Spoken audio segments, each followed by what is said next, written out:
Ela nem ligou pro patrão, deixou o velho na mão e foi pra rua espairecer, buscar uma solução dos problemas que ela tinha. Deu um giro na cidade quando decidiu me ver.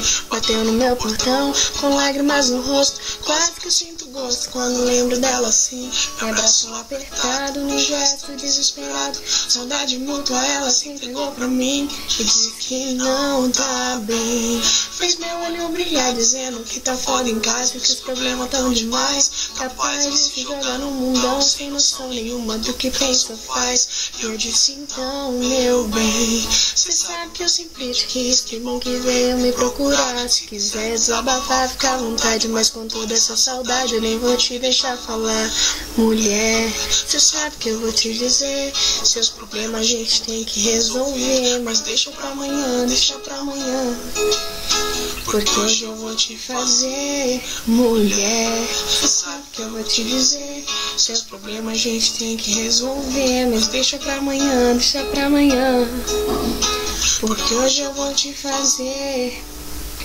Ela levanta antes de mim, capricha na maquiagem só pra me agradar. Menina, cena da minha vida, vê que a minha mina é linda. Quando a gente vai dormir ainda é quando acordar. Ela é um poço de qualidade, defeito, e cada jeito dela é uma emoção. Quando a mulher causa um efeito que esconde que seu corpo perfeito é só um convite pro que ela tem no coração. E ela diz que não tá bem. Fez meu olho brilhar dizendo que tá foda em casa, que os problemas tão demais, capaz de se jogar no mundão sem noção nenhuma do que pensa ou faz.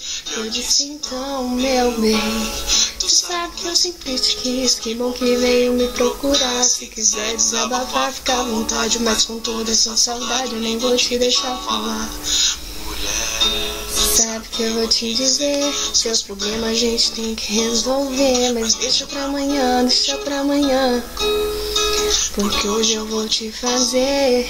Mulher, cê sabe que eu vou te dizer, seus problemas a gente tem que resolver, mas deixa pra amanhã, deixa pra amanhã, porque hoje eu vou te fazer.